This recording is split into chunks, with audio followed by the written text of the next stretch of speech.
जय हिंद दोस्तों। अभी तो हम एक्टिव वॉइस और पैसिव वॉइस में ही ट्रांजिशन में ही अभी अटके हुए हैं। मतलब इंग्लिश टू इंग्लिश बनाने के लिए अभी थोड़ा सा आपको टाइम लगेगा, या कहिए कि हम जानबूझ के उतना टाइम लेना चाह रहे हैं। ठीक है, अब इंग्लिश टू इंग्लिश बनाने में क्या खास है, देखिए आते के साथ हम ये इसलिए बोल रहे हैं क्योंकि कुछ के मन में ये आशंका रहता है कि क्या इतना दिन से ट्रांजिशन बकवास कर रहे हैं। तो पॉइंट पे डायरेक्ट आते हैं, ठीक है, एकदम मुद्दे पर, इधर उधर के बकवास बंद करते हैं। देखो, अगर तुम एक्टिव वॉइस से पैसिव वॉइस बनाते हो तो जो बात आपके दिमाग में फिट करना चाहिए, जो आपको अपने दिमाग में एकदम जमा करके रखना है, वो क्या है? सबसे इम्पोर्टेंट बात ये है कि जो उसमें एक्शन है उसको हमेशा V3 के रूप में इस्तेमाल करना है। मतलब जो भी उसमें मेन वर्ब है उसका हमेशा तीसरा रूप इस्तेमाल होगा। पहला बात एकदम गांठ बांध लेना है कि V3 का इस्तेमाल होगा। दूसरा बात कि सेंटेंसेस में हमेशा आपको एगो एक्स्ट्रा वर्ब देना पड़ेगा। उदाहरण के तौर पे देखिए, एक्स्ट्रा वर्ब देना पड़ेगा। मतलब जैसे एग्जांपल के तौर पे आपको समझा देते हैं। मान लो प्रेजेंट की बात करें, हम अंतिम में समझा दिए थे, फिर भी एक बार फिर से रिपीट कर दे रहे हैं। प्रेजेंट टेंस की बात करें तो प्रेजेंट में आपको 4 कैटेगरी मिलता है। एक इनडेफिनिट,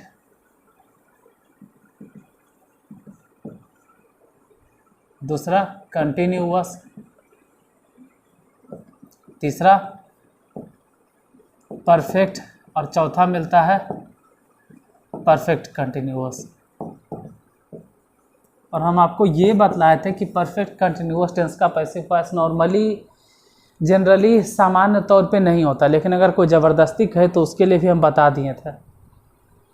अब टेंस में अगर आप पढ़े हो या टेंस में हम ही आपको बताएं तो टेंस में आपको क्या बतलाया, अगर याद होगा तो टेंस में हम आपको पढ़ाए हैं कि प्रेजेंट इंडेफिनिट टेंस में इज एम आर का इस्तेमाल नहीं किया जाता है। क्यों?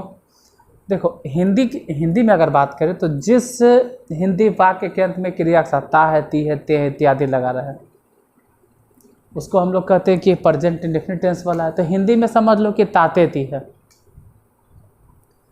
तो ताते ती रहने पे तो इज एम आर नहीं लगेगा। लेकिन पैसिव वॉइस में एक्स्ट्रा लगाना है। एक्टिव वॉइस में क्या जानते, इज एम आर नहीं लगेगा, लेकिन पैसिव वॉइस में ज़बरदस्ती लगाना ही है। इसीलिए प्रेजेंट इंडेफिनिट टेंस अगर पैसिव वॉइस में है तो इज एम आर लगाना पड़ता है, क्योंकि एक्स्ट्रा लगाना है तो लगाना पड़ेगा।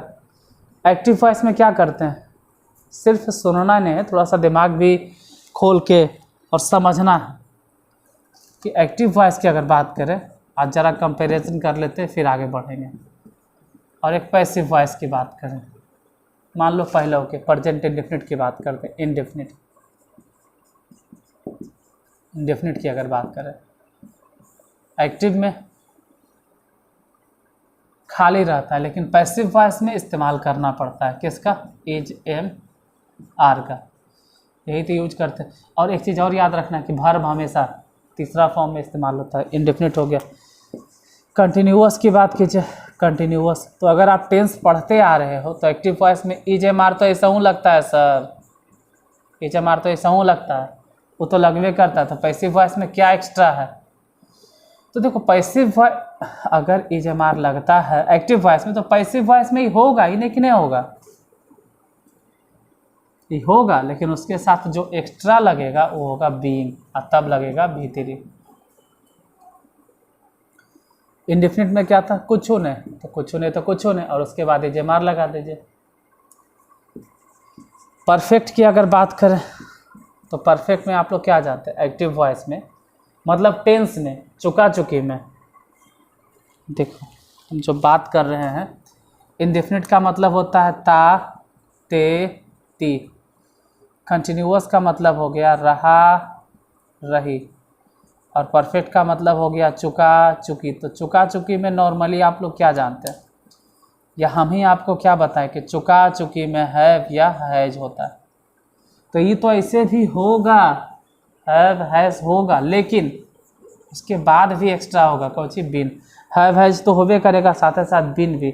और वर्ब के हमेशा तीसरा रो V3, हैव या हैज़, उसके बाद बीन और फिर V3। तो जैसे प्रेजेंट में ये तीनों रूल है वैसे ही पास्ट में भी होता है। वही पास्ट टेंस है। पास्ट टेंस में क्या है, पास्ट की ज़रा बात बताइए भाई। ये तो ब्लू पेन से जो लिखे प्रेजेंट के बात हो गई, ये जो ब्लूका से लिखे ये तीनों हो गया प्रेजेंट की जानकारी।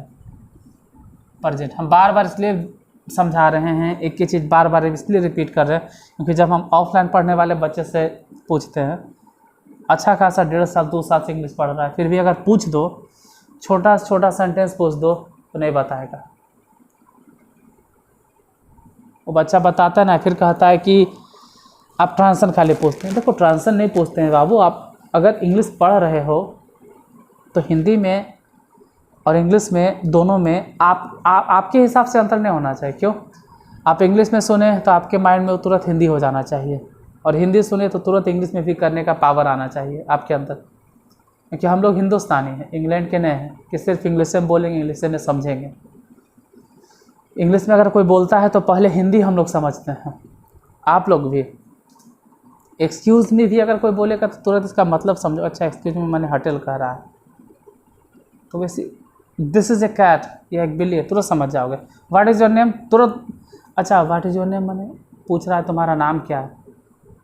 तो माने या नहीं माने, हम लोग हिंदुस्तानी लोग ऐसे ही समझते हैं। भले ही किसी को ट्रांसफॉर्म करने का पावर थोड़ा ज़्यादा रहता है, कोई 1 सेकंड के अंदर एकदम इंग्लिश में सुना, हिंदी कर लिया, फिर इंग्लिश में जवाब भी दे दिया, लेकिन दिमाग में घूमते वही रहता हम लोग को।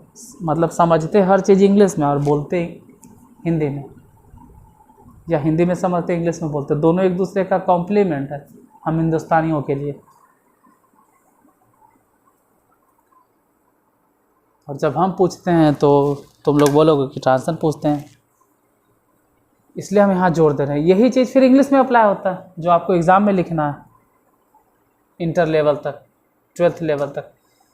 अब बात करें पास्ट की, जरा पास्ट टेंस, तो सेम चीज़ हुआ पास्ट में। अगर पास्ट की भी बात करें, इंडेफिनिट मान लो, ब्लैक पेन से जो लिख रहे हैं इंडेफिनिट है, तो पास्ट है इंडेफिनिट है, ठीक है। एक्टिव में क्या कुछ इस्तेमाल करते हो? नहीं सर।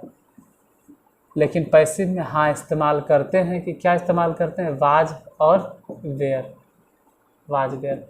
अब V3 तो लगेगा ही लगेगा। कंटिन्यूअस के ज़रा जिक्र करें तो कंटिन्यूअस में तो इस्तेमाल होता है सर, क्या इस्तेमाल होता है? EJMR। नहीं, EJMR तो प्रेजेंट में होता है। ये क्या चल रहा है? ये जो ब्लैक से हम लिख रहे हैं, ये जिक्र किसका कर रहे हैं? पास्ट के। अब पास्ट कंटिन्यूअस में वाज वेयर लगता है, तो पैसिव वॉइस में वाज वेयर तो लगवे करेगा, लेकिन एक्स्ट्रा क्या लगेगा? जैसे यहाँ बीइंग लगा था वैसे बीइंग, और फिर V3। परफेक्ट में तो परफेक्ट में हैड लगता है सर। जैसे जब हैव या हैज बोले ने तो पास्ट परफेक्ट में हैड लग, तो हैड तो लगवे करेगा, एक्स्ट्रा क्या लगेगा? जैसे जब बीन लगा था वैसे बीन लगेगा, V3। यानी आज तक हम जो पढ़ाए हैं बस यही समझाएं, एग्जाम्पल लेकर आज तक हम यही बताएं। अब यहाँ पर भी आपके मन में एक सवाल उठता है कि हमको कैसे पता चलेगा? जैसे हम जब बताते हैं, ऑफलाइन बच्चे का कॉपी चेक करते हैं, और अगर कल होके पूछ देते हैं तो कोई नहीं बताता, बहुत ख़राब लगता है। खराब यूँ इसलिए लगता है क्योंकि हमने अच्छा से पढ़ा पाया उसको। देखिए इंडेफिनिट की पहचान, तो सेंटेंस को गौर से सुनो। जब हम तुमसे पूछते हैं कि मुझे पढ़ाया जा चुका था, तो गौर से सुनो और लास्ट में ज़रा जोड़ दो कि क्या बोलें, दिमाग पे जोड़ दीजिए अंतिम पे। मुझे पढ़ाया जा चुका था, मुझे पढ़ाया जा चुका था, मुझे पढ़ाया जा चुका था, अंतिम पे जोड़ दीजिए, मुझे पढ़ाया जा चुका था, चुका था लास्ट पे जोड़ देना है। मुझे पढ़ाया जा चुका था, मुझे पढ़ाया जा चुका था, चुका था, चुका था, चुका था, और वही चुका था पकड़ के आपको आगे बढ़ना, अंतिम पे जोड़ देना होता है। जैसे देखिए यह है इंडेफिनिट, तो इंडेफिनिट की पहचान कैसे? ताते ती, ता ते ती। और रही बात की प्रेजेंट इंडेफिनिट है सर, तो है हूँ से पहचान हो जाएगा। जैसे कंटिन्यूअस है, कंटिन्यूअस के पहचान कैसे करोगे? हिंदी में रहा रही से, रहा रही से, और उसके बाद भी क्या रहेगा? है हो हूँ। परफेक्ट के पहचान कैसे करेंगे सर? तो नॉर्मल अगर सेंटेंस है, ज़्यादा घुमा फिरा कर अगर नहीं बोला जा रहा है, तो परफेक्ट के पहचान होगा चुका चुकी से, लास्ट में है हूँ। देखो जो शुरू में पढ़ने वाला है वो तो इतना नहीं पहचान पाता है, जो स्टार्टिंग में पढ़ने वाला है वो ना तो है हूँ जान पाता है, ना ही था थे। तो हम शुरू वाला पे ही फोकस कर रहे हैं कि चुका चुकी माने परफेक्ट। ऐसे तो मुझे पढ़ाया गया है, पढ़ाया गया है, पढ़ाया गया है, मुझे पढ़ाया गया है, मुझे पढ़ाया गया है, मुझे पढ़ाया गया, मतलब पढ़ाया जा चुका है, मुझे पढ़ाया गया है। इसमें चुका चुकी नहीं है, फिर भी चुका चुकी छिपा हुआ है। मुझे पढ़ाया गया, मुझे पढ़ाया जा चुका है, मुझे गाली दिया गया, मुझे गाली दिया जा चुका है, आपको पीटा गया, आपको पीटा जा चुका है। वहाँ पे चुका चुकी डायरेक्ट लिखल नहीं मिलेगा आपको, लेकिन आपको समझना है कि आपको पढ़ाया गया है, आपको पढ़ाया जा चुका है, आपको पढ़ाया गया, आपको पढ़ाया जा चुका है। आपको समझना पड़ेगा कि वहाँ पे चुका चुकी छिपा हुआ है। अब देखो बाबू, अगर इतना भर दिमाग नहीं लगाओगे, दिमाग को एक जगह कंसंट्रेट नहीं करोगे, पूरा के पूरा एकदम बांध के जो कहते हैं ना, मोबाइल पे कंसंट्रेट एक जगह नहीं करोगे, तो आज के ज़माना में पढ़ नहीं पाओगे या कंपटीशन फेस नहीं कर पाओगे आगे जाकर। हम लोग के ज़माना गया, किसी तरह से गुजर बसर हो गया। अब घर घर में और अच्छा अच्छा टीचर बैठल है, हमसे भी अच्छा, तो हम क्यों पढ़ा रहे हैं सर? मेरे पढ़ाने का तरीका अलग है, बस सबका अपना अपना तरीका होता है। मेरे यहाँ स्मार्ट बोर्ड नहीं है, लेकिन फिर भी तरीका मेरा अपने आप में लगता है कि स्मार्ट तरीका क्या होता है? किसी भी चीज़ को एक ही बात 20 बार बोलो, एक ही बात 20 बार बोलो, उसके माइंड में फिट हो जाएगा। सही पकड़े हैं? सही पकड़े हैं? अब सही पकड़े हैं आपके माइंड में कैसे आता है? क्योंकि भाभी जी बार बार बोलते रहती है, इसलिए सही पकड़े हैं। ठीक है, टोपा कहीं का भौकाल दिखा देंगे। ठीक है, ये सब चीज़ें अगर रिपीट करते हो 10 बार 20 बार, डायलॉग आप सुनते हो तो याद हो जाता है। तो वैसे ही प्रेजेंट इंडेफिनिट की पहचान क्या है? तो जिस हिंदी वाक्य के अंत में क्रिया के साथ ता है, ती है, ते हैं। तो हिंदी में भी सुनो ना यार, मुझे पढ़ाया जाता है, मुझे पढ़ाया जाता है, जाता है, ता है, प्रेजेंट इंडेफिनिट टेंस है। पहले समझो सेंटेंस को, फिर बनाने के लिए सीखो। पहले इस बात पे जोर दो कि वो सेंटेंस कौन से टेंस में आ रहा है, फिर समझो कि एक्टिव वॉइस या पैसिव वॉइस है। जैसे मैं पढ़ाता हूँ, मैं पढ़ाता हूँ, सुनना है, बोर्ड पे छोड़ो, नहीं लिखेंगे। मैं पढ़ाता हूँ, पढ़ाता, पढ़ाता हूँ, पढ़ाता हूँ, पढ़ाता हूँ, ता हूँ प्रेजेंट इंडेफिनिट टेंस है। मुझे पढ़ाया जाता है, मुझे पढ़ाया जाता है, मुझे पढ़ाया जाता है, ता है प्रेजेंट इंडेफिनिट टेंस है। अगर इतना आप समझने लगे तो अब दोनों में अंतर पता करो। मैं पढ़ाता हूँ मतलब हम पढ़ाते हैं, हम काम करते हैं।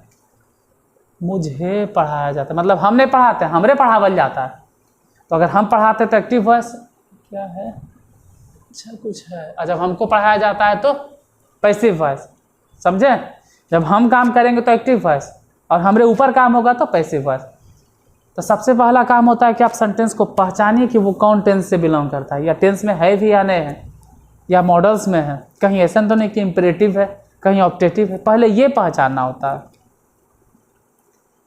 उसके बाद पहचानना होता है कि एक्टिव है या पैसिव है। उसको उसके हिसाब से बनाएंगे। एक्टिव है तो नॉर्मल तरीका जो आपको सिखाया जाता है, और पैसिव है तो ये कोई एक्स्ट्रा वर्ब आ जाता है, एक्स्ट्रा वर्ब आता है, और वो है बी, या बी का ही कोई रूप। जैसे प्रेजेंट इंडेफिनिट टेंस में, प्रेजेंट इंडेफिनिट टेंस में आप ही पढ़ाएं सर टेंस में कि कुछ छूने लगता है, लेकिन पैसिव वॉइस में हम ही बोलते EJMR लगता है। देखो फिर रहा है, रही है, प्रेजेंट कंटिन्यूअस बोले थे, तो प्रेजेंट कंटिन्यूअस में तो आप बोले थे कि EJMR होगा, अब बिफोर होगा। आप फिर टेंस में हमने पढ़ाया है कि प्रेजेंट कंटिन्यूअस में रहा रही रहे तो EJMR होता है बिफोर। हम बोले थे ना यार, अभियो बोल रहे हैं कि प्रेजेंट कंटिन्यूअस टेंस में EJMR होता है, लेकिन साथ ही साथ बीइंग लगता है। बोले थे ING लगता है, लगा तो दिए बीइंग, अभी 3 होता है। चुका चुकी में वैसे पूछे तो समझ में आएगा तब नहीं यार कि मुझे पढ़ाया जा चुका था। अब हम तुमसे पूछ दिए मुझे पढ़ाया जा चुका था, बोलो कौन सा टेंस है?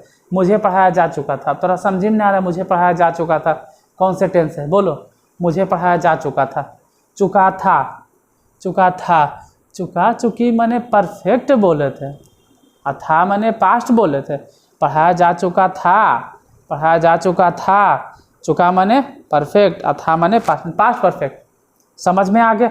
अब समझना है कि एक्टिव वॉइस या पैसिव वॉइस है। मुझे पढ़ाया जा चुका था, हम नहीं पढ़ाए थे, हमरे पढ़ाया जा चुका था। हम नहीं पढ़ाए थे, हमरे पढ़ाया जा चुका था। इसका मतलब हमरे ऊपर काम हुआ था, तो पैसिव वॉइस। टेंस भले ही मुझे पढ़ाया जा चुका था पास्ट परफेक्ट है, लेकिन वॉइस तो ही पैसिव है। और जब वॉइस पैसिव होगा तो उसके लिए एक्स्ट्रा वर्ब आपको देना ही पड़ेगा। क्या दें एक्स्ट्रा वर्ब? तो चुका चुकी में तो ऐसे भी हैव हैज पढ़ाए हैं, यहाँ पे क्या देते हैं? बीन। और इतना दिमाग अगर नहीं दौड़ा सकते तो इंग्लिश में सिर्फ लिखने से काम नहीं चलेगा, ठीक है? सिर्फ लिखने से काम नहीं चलेगा, सिर्फ लिख लिए काम हो जाएगा। इट्स नॉट फेयर, इससे काम नहीं चलने वाला है। आपको दिमाग खोलना पड़ेगा, क्योंकि इंग्लिश एक लैंग्वेज है और लैंग्वेज को लिखने से नहीं होता है, लैंग्वेज को बोलना पड़ता है, लैंग्वेज को सुनना पड़ता है और लैंग्वेज को लिखना भी पड़ता है। किसी भी भाषा का अध्ययन करने के लिए सबसे ज़रूरी चीज़ होता है, अगर बच्चे को हम बोलना सिखा रहे हैं तो पहले उसको सुनने की आदत डालें। बच्चा सुनेगा, एक शब्द 100 बार सुनेगा। अब इतना बोल रहे तो निम से कई को भागी हो जाता होगा, कई को भाग गया होगा, भाग जाओ। अरे भाग जाओ यार, क्योंकि इंग्लिश सीखने आप आए हैं तो सुनने की आदत डालना होगा, सुनने की आदत डालना होगा। पहले सुनना है, उसके बाद थोड़ा थोड़ा समझिए और फिर बोलने का प्रयास करना है। जब बोलने लगो तब लिखने के प्रयास करो। लिखना कोई छोटा चीज़ नहीं है, क्योंकि हमारे यहाँ इंग्लिश के टीचर हैं ना, टीचर नहीं बोलेंगे, प्रोफेसर हैं, जो मेरे कोचिंग में पढ़ाते हैं, इंग्लिश के प्रोफेसर हैं, लेक्चरर हैं। इंग्लिश के अच्छे खासा ज्ञाता है, बहुत बड़े, मतलब मेरे हिसाब से मेरे सामने बहुत ज़्यादा इंग्लिश को जानते हैं, अच्छा खासा ज्ञाता है, बहुत जानते हैं इंग्लिश। वो लिखने में इतना एक्सपर्ट है कि कहने उनके सामने तो हम खैर कुछ भी नहीं हैं, राव सर के सामने कुछ भी नहीं हम हैं जो पढ़ाते हैं। लेकिन फिर भी बच्चे लोग ग्रेव नहीं कर पाता। क्यों? क्योंकि वो लिखना सिखाते हैं, वो सिर्फ लिखना सिखाते हैं। बहुत बड़े ज्ञाता है इंग्लिश के, इसमें कोई डाउट नहीं, लेकिन सिर्फ लिखना सिखाते हैं। सिर्फ लिखना मतलब सेंटेंस लिखा हुआ है तो उसमें कहाँ पे गलती है इसको ढूंढो। जबकि हम क्या करते हैं, हम तो इंग्लिश जानते भी नहीं उतना, मेरा सब्जेक्ट तो मैथ है। हम तुम लोग को बोलते हैं कि घर में बच्चा कैसे हिंदी बोलना कैसे सीखता है? क्या बचपन में कॉपी या पेन या फिर पेंसिल या रबर देते हैं उसको हिंदी सीखने के लिए? ऑफ कोर्स नॉट, एकदम नहीं। बस उसको सुनने देते हैं, सुनने देते हैं। 1 आध साल तक बच्चा सुनते रहता है, सुनते रहता है।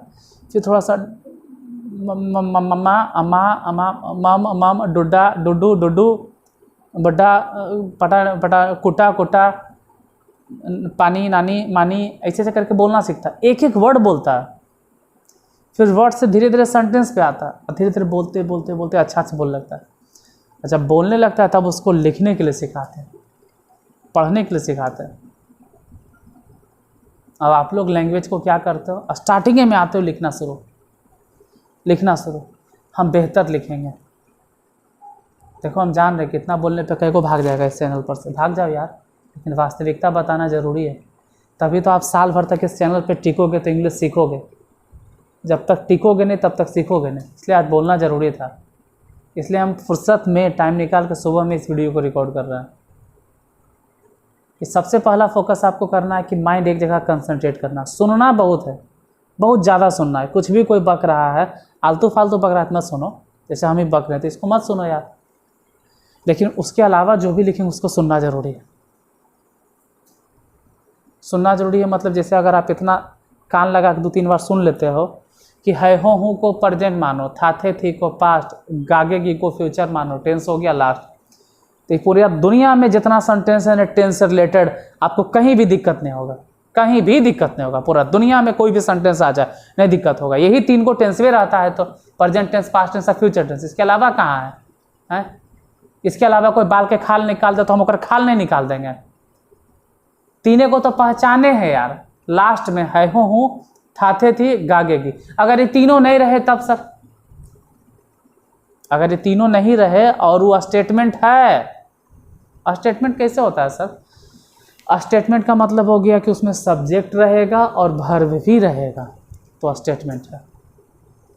अब सब्जेक्ट भी है सर, वर्ब भी है, लेकिन लास्ट में समझे में आ रहा है कि है हुए, थाथे थी है, गागेगी है।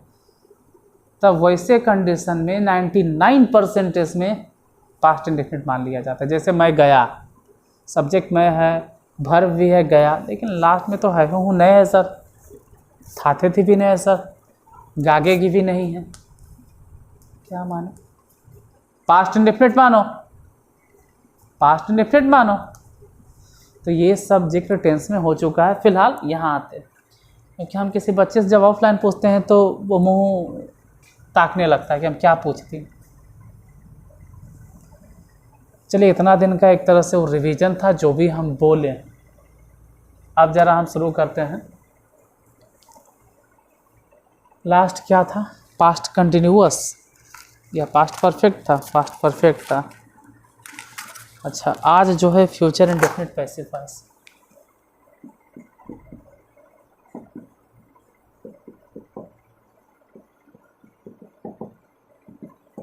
Future indefinite tense passive voice. देखो, फ्यूचर इंडेफिनिट, फ्यूचर माने आप लोग जानते हैं ना, फ्यूचर माने गागेगी। हम थोड़ा ज़्यादा बोल दिए, माफ़ करना इसके लिए। फ्यूचर माने गागेगी, और इंडेफिनिट मतलब अनिश्चित, जिसमें पता नहीं चलता। ठीक है, अनिश्चित। जैसे कुछ एग्जांपल्स देख लेते हैं। मुझे आमंत्रित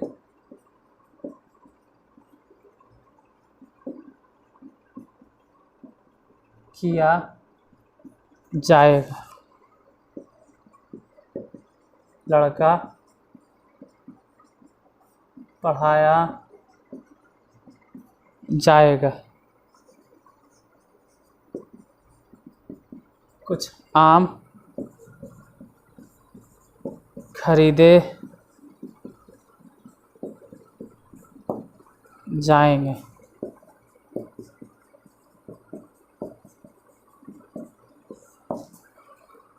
भिखारियों को खिलाया जाएगा,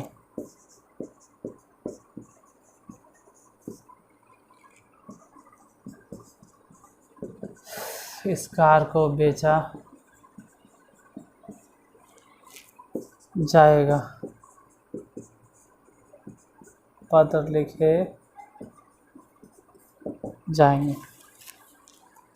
टॉपिक पे समझिए थोड़ा सा, ठीक है? भाषण तो बहुत हो गया, आपको समझाने और समझने का काम भी हो गया। अब इसको समझिए थोड़ा सा ध्यान से, देखोगे ना तो सबके अंतिम में गा गे गी नज़र आता है, और अगर सेंटेंस के लास्ट में गा गे गी नज़र आता है तो कन्फर्म है कि वो फ्यूचर टेंस है। एक बात फिक्स हो जाता है, फ्यूचर टेंस है। अगर लास्ट में आपको गा गे गी दिखा, अभी बोले ना है हो हूँ, प्रेजेंट, था थे थी पास्ट, और गा गे गी फ्यूचर, गा गे गी फ्यूचर, तो गा गे गी नज़र आ रहा है सब में। गा गा गे गा गा गे, यही सब रहेगा, गा गे गी। तो अगर फिक्स है कि अंतिम में गा गे गी है तो फ्यूचर टेंस समझ में आ गया कि फ्यूचर है। अब रही बात कि टाइम के पहचान हम कैसे करेंगे, तो टाइम के लिए उसके पहले देखना है। टाइम की पहचान याद होगा आपको, ताते ती इंडेफिनिट मानो, रहा रही कंटिन्यूअस, चुका चुकी को परफेक्ट मानो, लगातार परफेक्ट कंटिन्यूअस। तो ज़रा देखो कि क्या यहाँ पे तातेती है, देखो तो, किया जाएगा, नहीं सर तातेती नहीं नज़र आ रहा। अच्छा, इसमें नहीं आ रहा, इसमें कहीं तातेती नहीं आ रहा नज़र सर। रहा रही सोचो, रहा रही नहीं है सर, रहा रही भी नहीं, चुका चुकी वो भी नहीं है सर। तो फ्यूचर टेंस में गा, future, future, future, future, future, अगर फ्यूचर टेंस में, ठीक है, फ्यूचर टेंस में अगर पता नहीं चल रहा है कि ताते रहा रही चुका चुकी है, तो मान लेना कि वो फ्यूचर इंडेफिनिट। अगर फ्यूचर में नहीं पता चले कि गागे की माने फ्यूचर है, फ्यूचर के पहले कोची है समझे में नहीं आ रहा है, तो आप बोल देना फ्यूचर है इंडेफिनिट है, फ्यूचर इंडेफिनिट मतलब फ्यूचर इंडेफिनिट। फिक्स हो गया कि सेंटेंसेस फ्यूचर इंडेफिनिट है। बनाएंगे कैसे, तो पहले आई और आई के साथ सेल, वो तो ऐसे भी लगता था सर फ्यूचर इंडेफिनिट में सेल, यहाँ तो एक्स्ट्रा देना होगा, तो बी, आई सेल बी, और इनवाइटेड, लड़का पढ़ाया जाएगा, the boy will be taut, कुछ आम खरीदे जाएंगे, सम mangoes,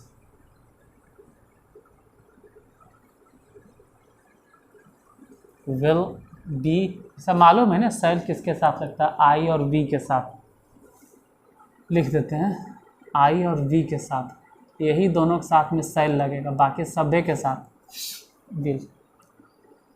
the mangoes will be, खरीदना के बाई होता है लेकिन यहाँ पे बाई ने बाउट चलेगा। भिखारियों को खिलाया जाएगा, तो बेगर्स विल बी, और खिलाना के फेड। इस कार को बेचा जाएगा, this car will be sold. पत्र लिखे जाएंगे, the letter will be written. हो गया। स्पेशल क्या है सर, सब तो फ्यूचरे वाला लग रहा। स्पेशल बात यही है कि इंडेफिनिट में भी हमको बी देना पड़ा, जबकि इंडेफिनिट में बी नहीं होता, और अगर बी होता है तो उसके बाद मजबूरन में हमको V3 देना पड़ा, क्योंकि टेंस में हम लोग पढ़े हैं कि बी के बाद V4 होता है। जैसे I will be going, I shall be going, तो बी के बाद गोइंग होता है, यहाँ पे V3 देना पड़ा, यही स्पेशल। और इसी से पता चलता है कि पैसिव वॉइस है।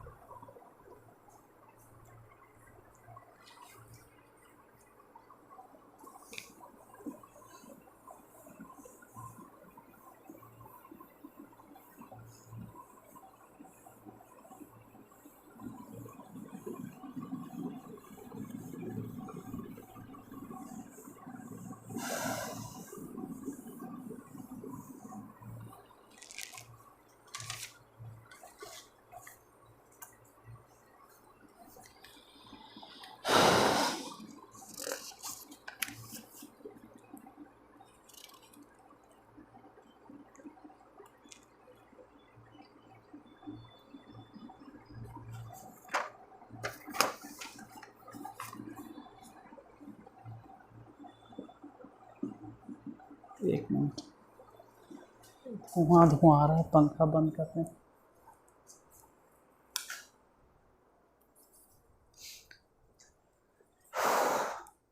हमें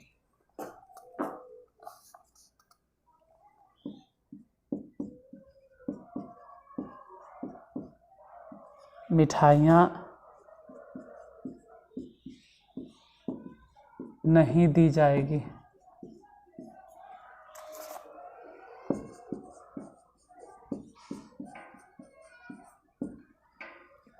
तुम्हें नहीं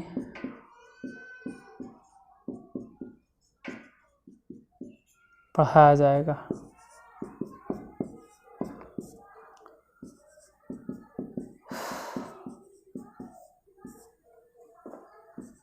आज अंग्रेजी नहीं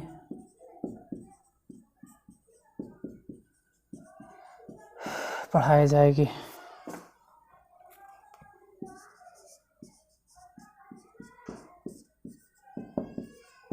दुकानें बंद नहीं की जाएंगी।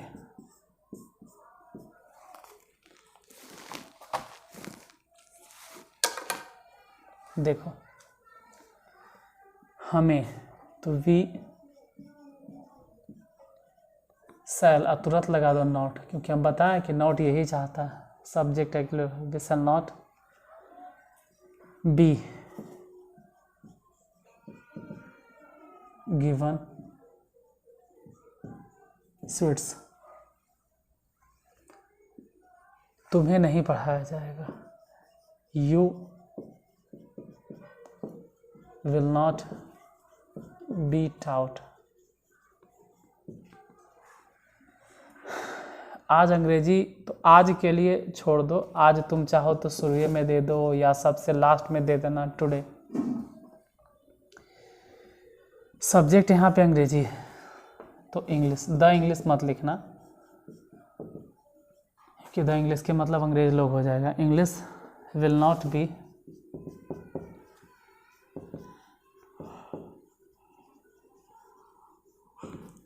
टाउट।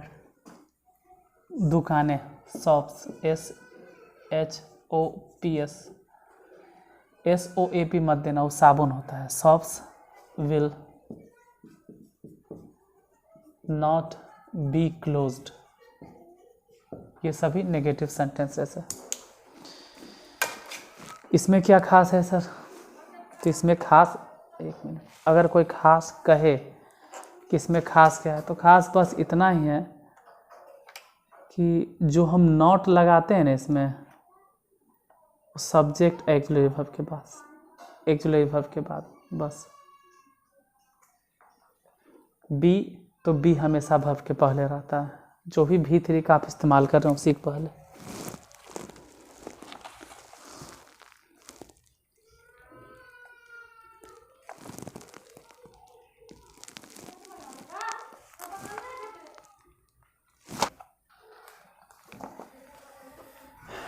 फ्यूचर इंडेफिनिट में ही बात करें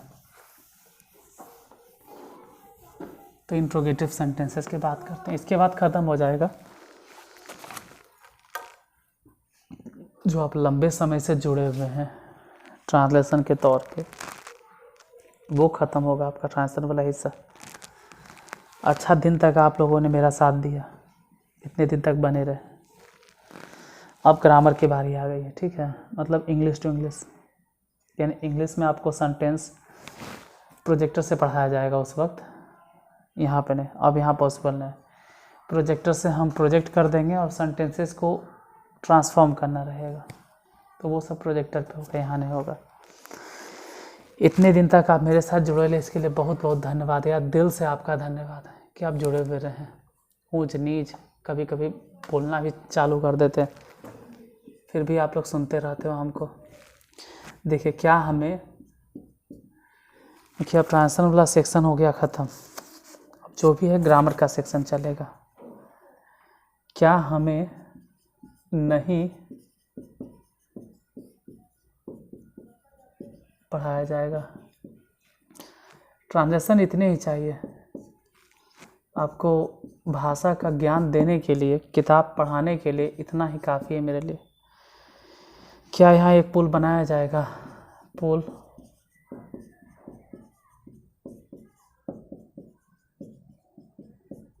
बनाया जाएगा। गायों को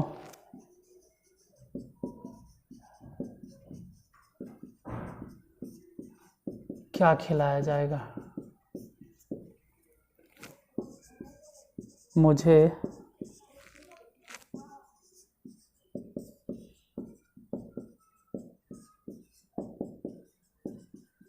कब पढ़ाया जाएगा?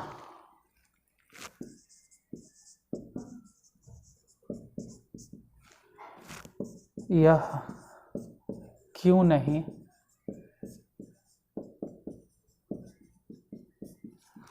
किया जाएगा?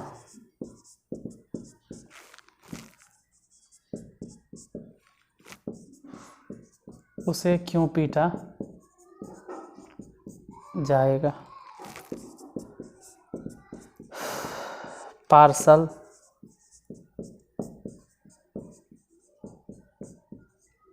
कहाँ भेजा जाएगा? ये लास्ट टाइप है, ठीक है यार। इतना दिन तक आप लोगों ने पेशेंस रखा, बस एक दिन और। कल से आपका जो सेक्शन चलेगा वो ग्रामर वाला चलेगा, प्योर ग्रामर, मतलब कि पूरा इंग्लिश में रहेगा लिखा, हिंदी नहीं रहेगा। जैसे कि हम हिंदी में दे देंगे, इंग्लिश में दे देंगे एक्टिव वॉइस, उसको प्रोजेक्ट कर देंगे प्रोजेक्टर से, और उसको इंग्लिश में ही पैसिव वॉइस बनाना है। तो कैसे बनता है वो कल से स्टार्ट हो जाएगा। तो आज भर इसको देख लीजिए, कल से इंग्लिश में जो एग्ज़ाम में आता है, जैसे आप लोग एग्ज़ाम के लिए पढ़ ही रहे हैं, तो जो एग्ज़ाम में आता है उसको हम कल से बताना शुरू कर देंगे। देखिए, क्या हमें नहीं पढ़ाया जाएगा? सबसे पहले तो शैल, उसके बाद वी, और नॉट है तो नॉट दे this, shall we not beat out, last में क्वेश्चन मार्क। क्या यहाँ को भूल जाओ, ये अदर वर्ड की तरह है। मेन सब्जेक्ट है, एक पुल बनाया जाएगा, तो विल ए ब्रिज हो सकता है, जो छोटा भी लगे, ब्रिज बी बिल्ट, और यहाँ है तो उसके लिए हेयर दे दीजिए कहीं भी। गायों को क्या खिलाया जाएगा? तो क्या, सबसे पहले तो what will the cows be, और खिलाना के फीड। मुझे कब पढ़ाया जाएगा? कब यानी वेन शैल आई, पहले वेन फिर शैल फिर आई, बी टाउट। यह क्यों नहीं किया जाएगा? सबसे पहले क्यों के वाई, पहले तो वाई हो गया, उसके बाद यह वाई दिस, या वाई दिस ही होगा, वाई दिस, नहीं वाई दिस कैसे, वाई विल होगा, पहले वाई विल फिर दिस नॉट बी डन। इतना दिन से पढ़ा रहे हैं यार कि एक चीज़ वह बताते हम भी बोर हो गए। क्या बता रहे सर जो बोर हो? देखो, WH वर्ड, फिर एक्जुलरी वर्ब, फिर सब्जेक्ट। जब तक एक्जुलरी वर्ब और सब्जेक्ट का इस्तेमाल नहीं होता है तब तक आप नॉट दे नहीं सकते, और अगर इन दोनों का इस्तेमाल कर दिए हैं तो नॉट रह भी नहीं सकता, तुरंत कहेगा हमको उतारो वहाँ पे, इसलिए तुरंत नॉट देना होता है। उसे क्यों पीटा जाएगा? तो सबसे पहले तो why will he, why will he, why मतलब इसके लिए हो गया, वाई विल ही बी, और पीटा जाएगा तो बीटेन। पार्सल कहाँ भेजा जाएगा? कहाँ के, फेयर द पार्सल। गड़बड़ हो जाएगा ना, क्योंकि वेयर देने के बाद आप एक्जुलरी वर्ब का इस्तेमाल कर ही नहीं रहे, वेयर दिए तो विल के देगा, where will the parcel, be और भेजना के सेंट, और सबके लास्ट में क्वेश्चन मार्क। तो टेंस से रिलेटेड जितना ट्रांजिशन था, हम हर तरह के ट्रांजिशन आपको बता दिए। इन्हें कहते पूरा पैसिव वॉइस ख़त्म कर दिए, लेकिन बिगनर्स के लिए काफ़ी मोर देन इनफ है, जो स्टार्टिंग अभी किया इंग्लिश पढ़ना, जो इंग्लिश के बारे में कुछ भी नहीं जानता था, आज से पहले इंग्लिश कुछ नहीं जानता था, और वो लगातार 30 दिनों 35 दिनों से मेरा क्लास देख रहा है, तो पक्का विश्वास है कि अगर 30-35 दिनों से जो मेरा क्लास देखते आ रहा है कंटिन्यू, आज इंग्लिश में अच्छा खासा उसको नॉलेज हो गया होगा। स्टार्टिंग में जो कुछ भी नहीं जानता था, आज अगर देख रहे हो तो सेंटेंसेज के बारे में उसको नॉलेज हो गया है कि किसी तरह के हिंदी में सेंटेंस रहेगा तो इंग्लिश में कैसे ट्रांसलेट करेंगे।